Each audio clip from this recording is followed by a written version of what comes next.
Pues se encuentra con nosotros, tenemos el gusto de que nos acompañe pues el secretario de Gobierno de la Ciudad de México, nada más y nada menos, Martí Batres, quien ya se encuentra con nosotros. Martí, muy buenos días, bienvenido. ¿Qué tal? Muy buenos días, Violeta Núñez, Ernesto Ledesma, buenos días, saludos. Muy buenos días, Martí. Buenos días, Martí. Pues Martí, entrando en materia, finalmente se hizo la marcha esta convocada por la oposición, por sectores pues de ultraderecha, y que fue una marcha pues bastante nutrida, nos tocó estar por ahí, y una marcha que además denominaron "El INE no se toca". Y bueno, nosotros, Violeta Núñez y yo, tuvimos oportunidad de hacer aproximadamente 40 entrevistas. Ayer presentamos un reportaje donde le preguntábamos a la gente, pues precisamente, pues cuáles son los artículos de la propuesta enviada por el presidente Andrés Manuel López Obrador en los que no está de acuerdo, y aproximadamente, que sería el 95%, pues no sabía ninguno de los artículos, Martí. Eh, También se hablaron de una guerra de cifras ahí, de cuánta gente estuvo ahí. Hiciste declaraciones de que había 12,000 personas aproximadamente y se te fueron encima. En fin, cuál es la metodología que tienen ahí, Martí, para calcular cuánta gente participa en una manifestación, en una marcha, y que no nos apliquen o que no les apliquen a ustedes lo que les aplicaron los gobiernos neoliberales, de siempre tratar de reducir y minimizar las marchas que había aquí en la Ciudad de México, por ejemplo? Mira, hay varios elementos que se toman en cuenta, es difícil hacer una contabilización exacta en un espacio abierto. En este caso, tuvimos una movilización convocada en la columna de la Independencia para partir al Monumento a la Revolución. Pero el Monumento a la Revolución nunca se llenó, la explanada del Monumento a la Revolución nunca estuvo plena. Incluso cuando está hablando José Woldenberg y ya en la parte final, hay tomas de la explanada del Monumento a la Revolución que aparecen hasta en televisión, en Foro TV, me parece que aparecen algunas. Y se ve, o sea, muy escasa la asistencia en el Monumento a la Revolución. La mayor parte de la gente estaba distribuida en las calles que van del monumento hacia el Ángel. Entonces, tuvimos esos elementos, también los reportes que hubo al principio de la marcha, al principio que empezaba a llegar la gente al Ángel, y sobre esa base pues se hizo una estimación, que son estimaciones que se hacen en un momento dado. Esa es la estimación que tuvimos nosotros. De hecho, duró muy poco el evento. Probablemente llegó más gente cuando terminó el acto. Probablemente siguió llegando gente. Se tardó muy poco en leer su discurso, el único orador que hubo, solo hubo un orador. Pues son los elementos que podrían explicar la cifra que dimos, ¿no? Ya por la tarde se fueron dando otras cifras realmente pues fuera de la realidad. Podrá decirse que nuestra estimación, la estimación que yo di fue eh, escueta, conservadora, limitada, pero mira, la verdad es que lo que más sobresale de ese día son las cifras estratosféricas que dieron algunos personajes, ¿no? Algunos de ellos verdaderos mapaches, ¿no? Ahí tienes el caso de quien fue el director del CISEN, o sea, el responsable del espionaje político en la época de Felipe Calderón, dijo que eran 640,000. Y luego hubo otros que dieron cifras, ahí andaban algunos expertos en inflar cifras. Estaba Roberto Madrazo, estaba el Baster Gordillo, estaba Fox, estaba Calderón, estaba Luis Carlos Ugalde, en fin, gente que participó en fraudes electorales que han ocurrido en México, que bueno, pues inflaron las cifras electorales, inflaron también todo lo que pudieron las cifras de su movilización. Pero si hacemos un análisis de contextos históricos y espacios, pues vamos a ver que es imposible que hayan llegado a esas cifras que dijeron, ¿no? Esta es una movilización que se convoca del Ángel al Monumento, que están muy cerca. En realidad es un tramo muy corto. Hay movilizaciones que han ido desde el Museo de Antropología hasta el Zócalo, como la marcha contra el desafuero de abril del 2005, pues esa es otra cosa. Pero decir que en un tramo que va del Ángel de la Independencia al Monumento a la Revolución había 600,000 personas, pues es no conocer la realidad, realmente. Y luego está ya el análisis que se ha hecho, que incluso ha salido en medios, de la propia, de las fotografías aéreas. Hay fotos ya al irlas aterrizando, se ven todos los huecos que están, aunque se ocupe un espacio largo, pues hay una gran cantidad de huecos que están en la movilización. No es una, no está compacto, no está toda la gente junta para un meeting, va caminando hacia el lugar donde se celebraría el meeting, a donde no llegó el grueso de la gente nunca. Entre otros de los puntos que hay que tener en cuenta para hacer estas valoraciones. Hoy incluso el presidente dijo que se excedió en sus cálculos. Pero bueno, Él había más allá dicho de eso, pues 350,000 y 60,000, ¿no? son estimaciones, mi querido Ernesto, ¿no? Ahora sí que cada quien es libre de dar las cifras que quiera, si quiere. Matemáticamente es imposible que alguien se ponga a contar a todos. Y, y, y lo que sí digo es que si realmente era una gran movilización, pues no hubieran tenido temor de ir al Zócalo. Hubieran ido al Zócalo, el Zócalo, sí, si se llena el Zócalo, pues ya estamos hablando de una movilización grande. No había con qué llenar el Zócalo, por eso sus organizadores rechazaron el ofrecimiento que les hicieron el gobierno federal y el gobierno de la ciudad para que se manifestaran en el Zócalo. El gobierno federal pidió a la CONADE suspender antes el evento de béisbol 5 para que pudiera realizarse ahí el, la movilización, esta movilización contra la reforma electoral. Muchas gracias, Martí. Pues bueno, a ver si nos puedes dar ya después de 2 días el cálculo que tú estarías haciendo ya finalmente. Y bueno, Martí, esto que decía Ernesto, estas 40 entrevistas que realizamos, nos sorprendió que solamente entre 3 y 4 personas nos pudieron comentar en qué consistía parte de la reforma electoral, y eso nos sorprendió mucho. Así es que bueno, ahorita te preguntamos a ti que nos pudieras un poco hablar al respecto, ¿no? E incluso, bueno, sobre el INE, cuando les decíamos, pero están aquí por el INE, y les preguntábamos en qué consistía la reforma al INE.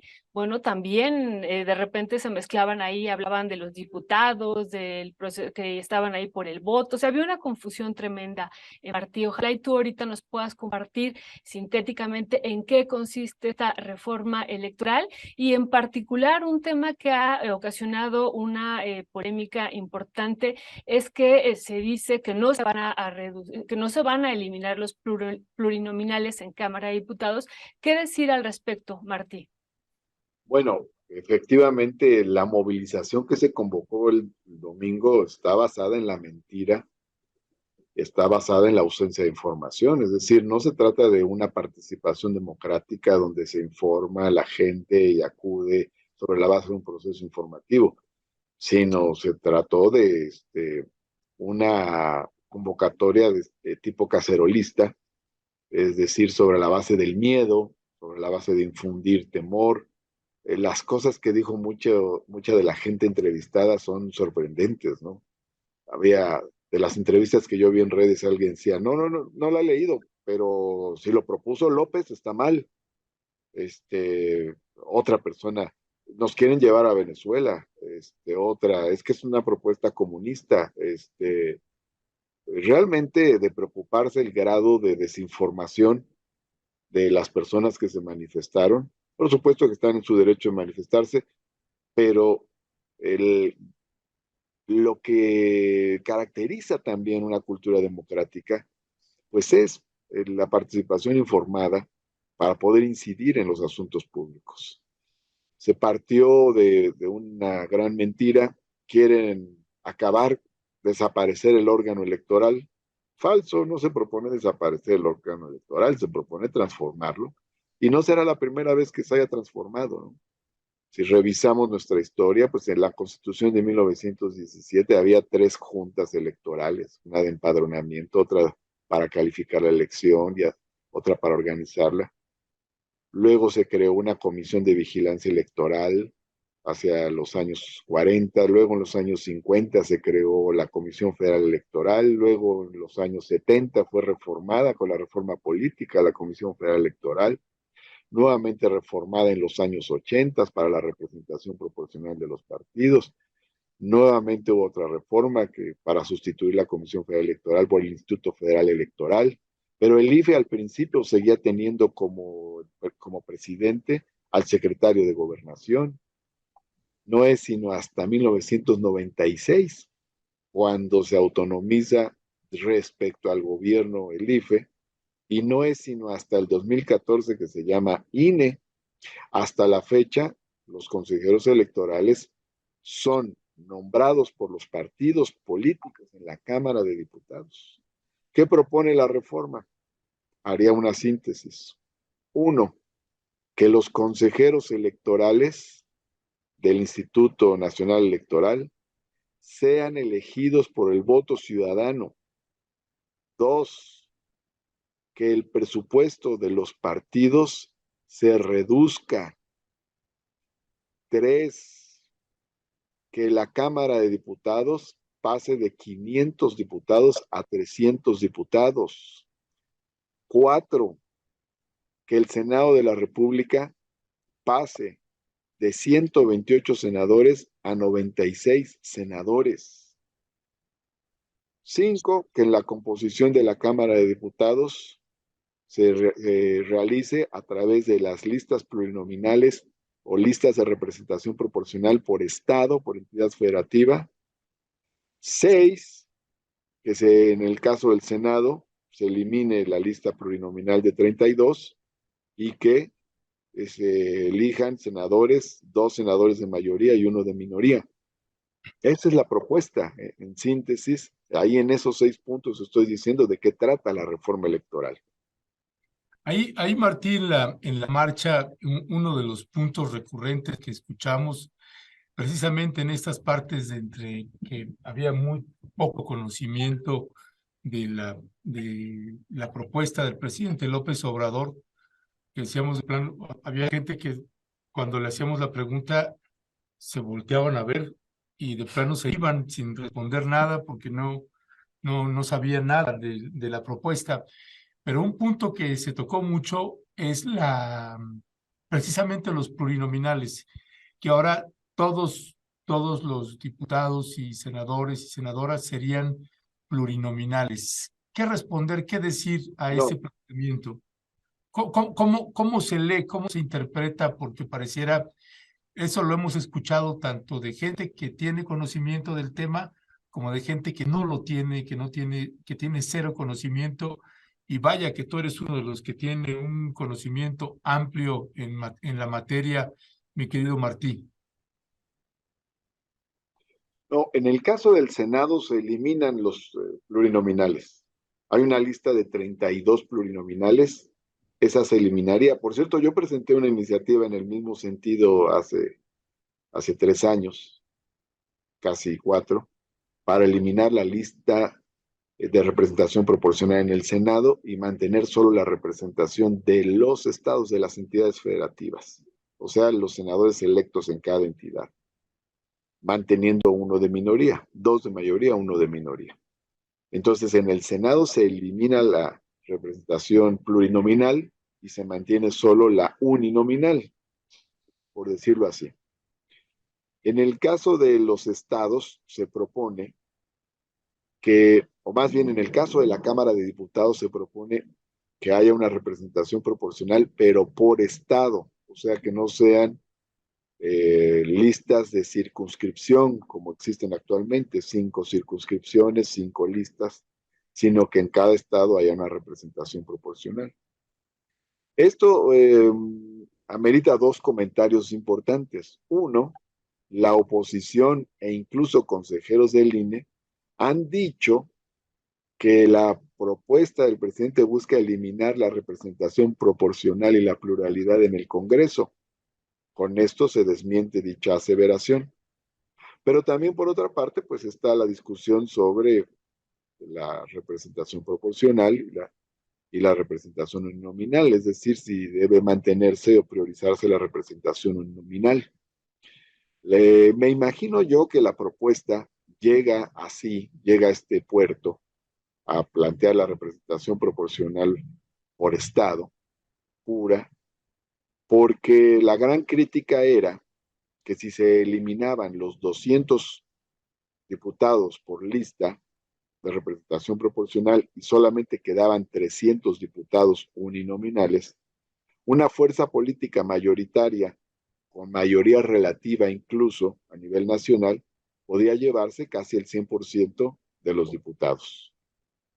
Entonces, creo que eso forma parte de la reflexión. Yo te pongo un ejemplo, ¿no? Cuando nosotros ganamos aquí como izquierda en la Ciudad de México por primera vez en 1997, ganamos 38 de 40 distritos. O sea, nosotros ganamos 38. La segunda fuerza política, que en aquel entonces fue el PRI, no ganó ningún distrito. Y la tercera fuerza política, que era el PAN, ganó 2 distritos. De eliminarse la representación proporcional por completo en el órgano legislativo, entonces una mayoría del 40% se habría llevado más del 90% de la representación del órgano legislativo y la segunda fuerza habría quedado totalmente excluida de la representación del órgano legislativo. Creo que en parte esto es lo que motiva una propuesta de este tipo para mantener la pluralidad en el Congreso y particularmente en la Cámara de Diputados. ¿Es debatible? Pues es debatible, todo está a debate. No obstante, yo quisiera centrar dónde me parece a mí que están los 2 puntos más importantes de la reforma. Son, uno, bajar el presupuesto de los partidos políticos. Ese es el principal punto, porque reciben 10,000 millones de pesos en un año, incluso en un año no electoral, llegan a recibir hasta 17,000 millones de pesos en un año electoral, y agrégale a esto las prerrogativas locales.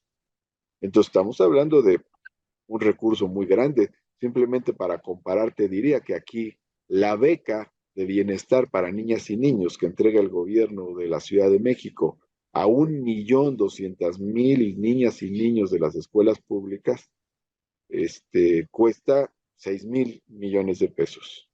O sea que se lleva más dinero mantener a los partidos políticos que el recurso que se les da aquí en la Ciudad de México al 100% de alumnas y alumnos que están en las escuelas de educación pública básica.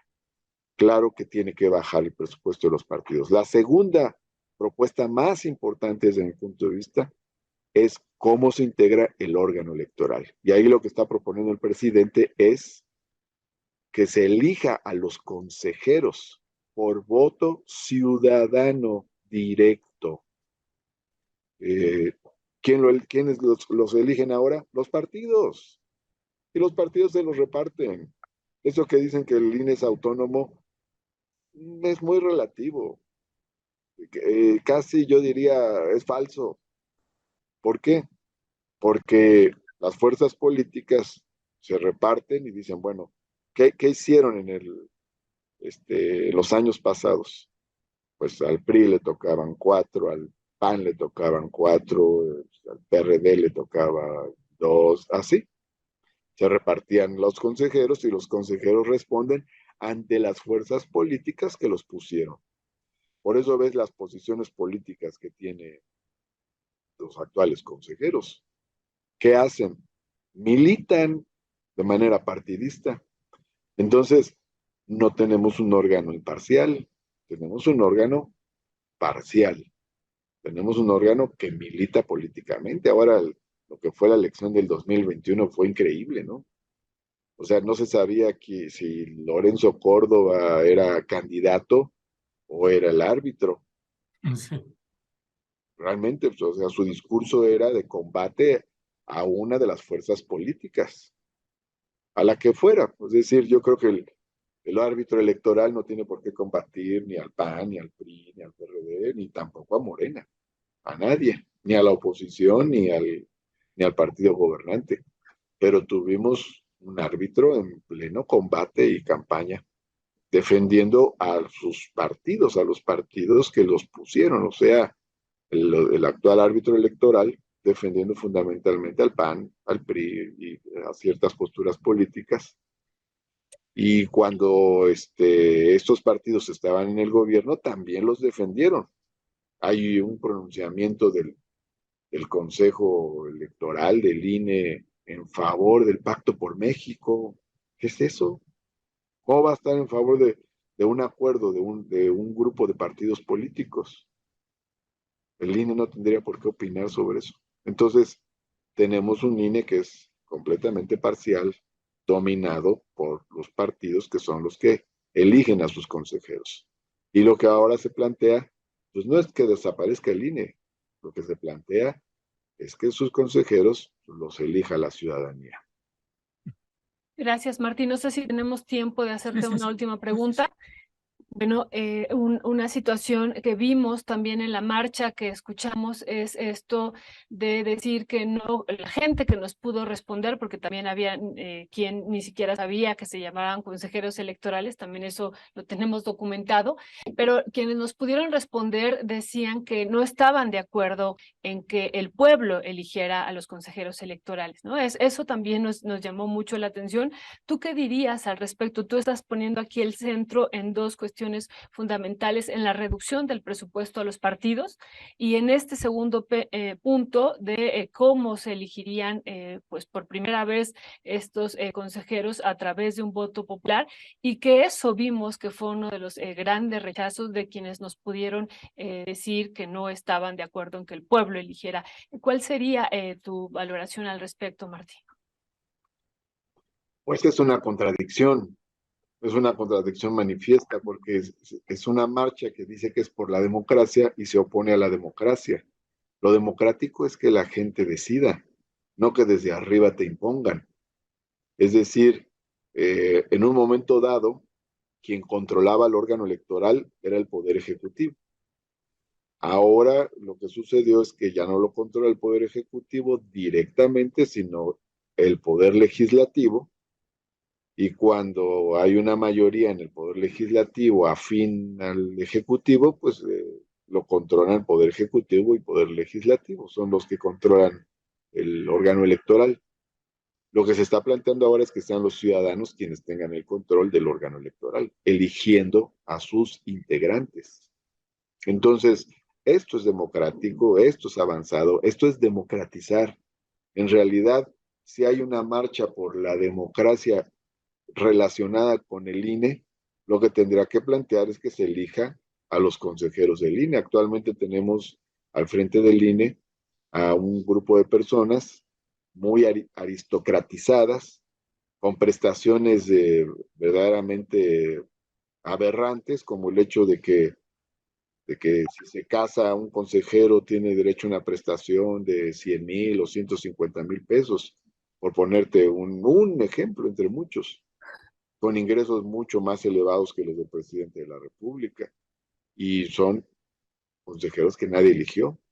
Ahora, por ejemplo, el periodo de consejero electoral del propio Lorenzo Córdoba en el INE, pues está truqueado porque tuvo un periodo como consejero del IFE, ahora tiene un periodo como consejero del INE, va a tener ahí como una década en el INE. Es decir, pues todo eso es antidemocrático. Debe haber ciertos periodos fijos, claros, y además, pues debe ser el voto ciudadano el que defina. Luego hay quien dice, no, es que los ciudadanos no saben. Bueno, si los ciudadanos eligen a los gobernantes, si eligen a lo más, si eligen a los que toman las decisiones del rumbo del país, si eligen a los que conducen el presupuesto, las Fuerzas Armadas, la seguridad nacional, ¿por qué no van a elegir a quienes organizan un proceso electoral? No hay que despreciar a la ciudadanía, más bien hay que fomentar la información entre la ciudadanía. Y por otra parte, la, la, la, la democratización del INE, esta que se elijan a sus consejeros, pues implica más autonomía del INE. Implica que sea autónomo, pues, del poder ejecutivo y del poder legislativo. Ya, gracias, Martí. Martí, mira, hay un video que ha estado circulando, un video acelerado de la marcha que te voy a pedir, Leonardo, si lo podemos poner acá. Es este que lo han estado poniendo precisamente los sectores de oposición, en donde pues ahí está el ángel y la gente pues que va pasando y pasando y pasando y pasando, pues, ¿no? Nos tocó a Violeta y a mí estar en la marcha y pues muy a pesar mío, pues sí, yo es algo que realmente sí me sorprendió ver la cantidad de gente que había y el nivel de desconocimiento que había con respecto de la reforma electoral que está enviando el presidente de la República. Así que yo quisiera separarlo de este ámbito porque me parece, desde un cálculo personal, yo sí calculo que había entre 60,000 y 80,000 o 90,000 personas, pero pues más allá de que pueda yo estar equivocado, ¿no? Porque tampoco soy un experto en esto, sino me baso con base pues a todas las marchas en las que he participado. Y un elemento es que sí vimos, bueno, salieron la cúpula empresarial en prácticamente todas las entidades de la República, pagaron autobuses y estuvieron llegando gente pues de toda la República con autobuses que pagaron estos empresarios. Se llenaba algún autobús y pagaban el otro y por la paga no había límite en ese sentido, así que entiéndase que sean acarreados, entiéndase que no, como sea, había esa cantidad de gente. Y me quedé pensando en las elecciones que vienen para el 2024, además de para el 2023, ¿no? Pero me quedé pensando también en la Ciudad de México, en un balance o en un cálculo. Ayer en la mesa con los queridos Maxi abogados Federico Anaya y David Peña, platicábamos un poco si considerábamos que a lo mejor... Siendo de las marchas en las que hemos estado y que nos parecían de grandes dimensiones, y esa pues sí fue una de grandes dimensiones. Perdón, Martín, yo te interrumpí, pero sé que tú estuviste ahí, por eso te lo digo. Bueno, ahí está un ejemplo de marchas grandes. Ahí hubo dos marchas, la de enero del 87 y luego en febrero, un día antes del consejo o el día del consejo universitario, o sea, en un lapso muy corto, las dos marchas que llenaron el Zócalo y las avenidas por donde transitaban, esas son dos ejemplos muy importantes. Hay otras marchas que han sido muy grandes, que han llenado el Zócalo, de maestros, de electricistas, en otros momentos históricos. Luego está unas marchas muy grandes, las más grandes que yo creo que se han dado en la Ciudad de México, son las marchas posteriores a la elección del 2006. Fueron tres.